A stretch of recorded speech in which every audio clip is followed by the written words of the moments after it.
understand their functions. So we can't help it that the esoteric teaching is very complex. After all, human beings are very complex. And the esoteric teaching is a system that changes your ontology, changes your consciousness. So naturally, it's going to be very complex. The traditional approach to learning the esoteric teaching back in India is that a young child, usually a boy, will go to the house of the spiritual master and live there for several years and be taught by rote memory the ancient texts of the Vedas. Then, if he shows promise, if he is curious, if he asks good questions, the spiritual master will begin to explain the meaning. And over many years, he will be instructed how to meditate on these things with chanting and certain different other techniques.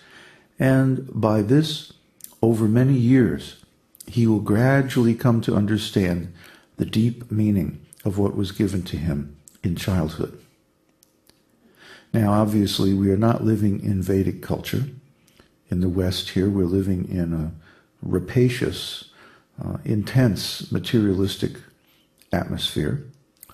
So it will not work to take a person and say, okay, now you have to spend 5 years living as a student in an ashram and studying in the traditional way.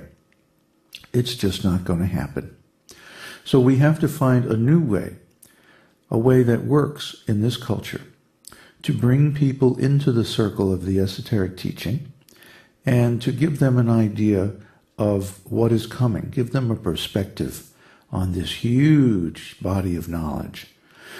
So we've tried different things in the past, such as dividing the esoteric teaching into the outer or exoteric circle, the middle or mesoteric circle, and the inner or esoteric circle. We've also tried, by the way, these divisions are natural to the teaching and they have their own terminology in Sanskrit. But I was using the metaphor of an esoteric school, something that is familiar in the Western tradition, mystery school. And that works for those who understand that model. The trouble is that very few people do. A lot more people these days understand the model of computer software, operating systems, and so on and so forth. So the esoteric teaching does fit in this environment because it is an ontological system. Now, if you have a Macintosh, and let's say you're running OS X, you can't run Windows programs naturally. Maybe if you have an emulator. Well, let's not get into that. And similarly, if you have Windows, you can't run Mac programs. So my point is here that according to the type of operating system you are running on your computer, you can only run certain types of programs written for that operating system. It's a context.